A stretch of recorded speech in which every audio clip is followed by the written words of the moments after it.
SIR ಬಗ್ಗೆ ಇಡೀ ದೇಶದಲ್ಲಿ ಸುಳ್ಳು ಗೊಂದಲ ಇದೆ. ಇದನ್ನ ಕರ್ನಾಟಕ ಸರ್ಕಾರ ಕೂಡ ನಿನ್ನೆ ಮೀಟಿಂಗ್ ಮಾಡಿದ್ದಾರೆ. ನಿಮ್ಮ ಬಗ್ಗೆ ಎಲ್ಲ ವಿಚಾರ ನಮ್ಮ ಸಂಘ ಸಂಸ್ಥೆಗಳು, ಪ್ರಗತಿಪರ ಸಂಘ ಸಂಸ್ಥೆಗಳು ಮತ್ತು ಸಾರ್ವಜನಿಕರು ಇವರೆಲ್ಲೂ ಕೂಡ ಇದನ್ನ ಅರ್ಥ ಮಾಡ್ಕೊಂಡು SIR ಅನ್ನ ಯಾವ ರೀತಿ ದುರುಪಯೋಗ ಮಾಡ್ತಾರೆ, ಅದನ್ನು ಯಾವ ರೀತಿ ತಡೆಗಟ್ಟಬೇಕು ಅಂತೇಳಿ ಪ್ರಾಮಾಣಿಕವಾಗಿ ಬೂತ್ ಸಿಸ್ಟಮ್ನಲ್ಲಿ ನಾವು ಆ ಬೂತ್ ಅಲ್ಲಿ, ಆ ನಗರದಲ್ಲಿ, ಆ ವಾರ್ಡ್ ಅಲ್ಲಿ, ಆ ವಿಲೇಜ್ ಈ ಬೂತ್ ಕಮಿಟಿಗಳು ಏನಿರ್ತಾರೆ ಅವರು ಕೆಲಸ ಮಾಡ್ತಾರೆ. ಸರ್ಕಾರದವರು BLA 1 ಅಂತಿರ್ತಾರೆ, ನಮ್ಮ ರಾಜಕೀಯ ಪಕ್ಷಗಳು BLA 2 ಅಂತಿರ್ತಾರೆ. ಅವರವರು ರಾಜಕೀಯ ಪಕ್ಷಗಳು ಕೂಡ ಮುತುವರ್ಜಿಯಾಗಿ ಸರ್ಕಾರ ಏನ್ BLA 1 ಮಾಡಿದ್ದಾರೆ ಅದನ್ನು ಕೂಡ ಜವಾಬ್ದಾರಿ ಕೆಲಸ ಮಾಡ್ತಾರೆ.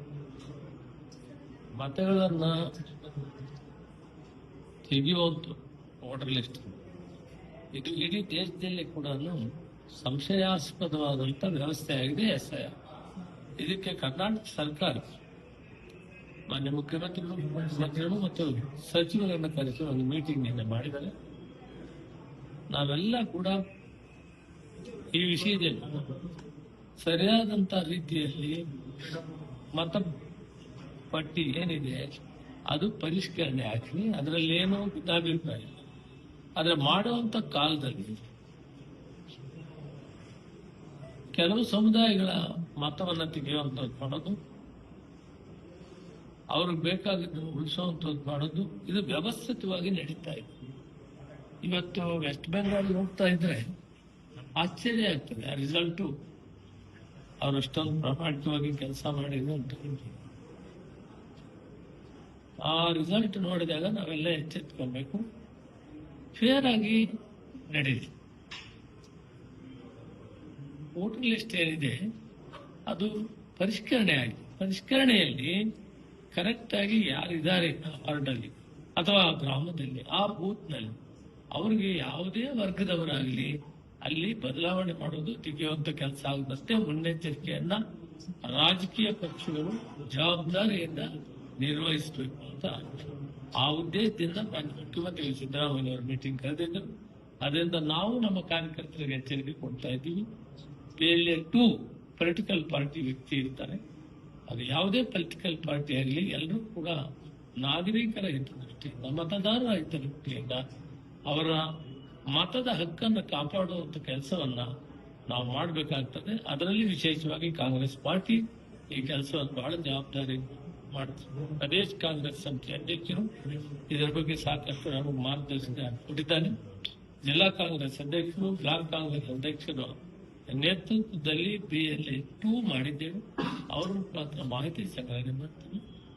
ಪರಿಷ್ಕರಣೆ ಕ್ರಮಬದ್ಧವಾಗಲಿ, ಅದರಲ್ಲಿ ಏರ್ಪೇರಾಗಕ್ಕೆ ಬಿಡೋದಿಲ್ಲ. ನಾವು ಅದರ ಜವಾಬ್ದಾರಿ ತಗೊಂಡು ಮಾಡ್ತೇವೆ. ಈಗಾಗಲೇ ಮಮತಾ ಬ್ಯಾನರ್ಜಿ ಇದರ ಬಗ್ಗೆ ಸಾಕಷ್ಟು ಸಾರಿ ಪ್ರೆಸ್ ಕಾನ್ಫರೆನ್ಸ್ ಮಾಡಿ ಹೇಳಿದ್ದಾರೆ. ಉದ್ದೇಶಪೂರ್ವಕವಾಗಿ ಗೆಲ್ಲಬೇಕು ಅಂತ ಹೇಳ್ಬಿಟ್ಟು ಈ ಮತಗಳಲ್ಲಿ ಲಕ್ಷಾಂತರ ಮತವನ್ನ ಮತಪಟ್ಟಿಯಿಂದ ತೆಗೆದಿದ್ದಾರೆ ವೋಟರ್ ಲಿಸ್ಟ್.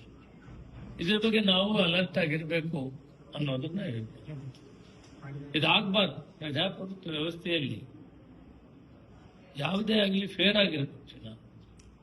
ರಾಜಕೀಯದಲ್ಲಿ ಜನ ತೀರ್ಪುತ್ತಾರೆ.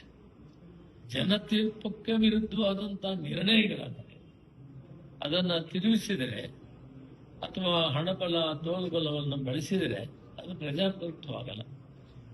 ಆದ್ದರಿಂದ ಅದರ ಕಡೆ ಈ ಸಾರಿ ನಮ್ಮ ಸರ್ಕಾರ ಮತ್ತು ನಮ್ಮ ಪಕ್ಷ ಎಚ್ಚರಿಕೆಯನ್ನು ವಹಿಸುತ್ತದೆ. ಅದಾಗೋಕೆ ಅವಕಾಶ ಕೊಡೋದಿಲ್ಲ. ಕೇರಳದಲ್ಲಿ ಬಹಳ ಬುದ್ಧಿವಂತರು ಈ ರಾಜ್ಯದಲ್ಲಿ, ದೇಶದಲ್ಲಿ ವಿದ್ಯಾವಂತರಿರೋದು ಹೈಯೆಸ್ಟ್ 100 ಇರೋದಂತ ಕೇರಳ. ಅಲ್ಲೇನು ಮಾಡಕ್ ಹೋದ್ರಾಗಿಲ್ಲ.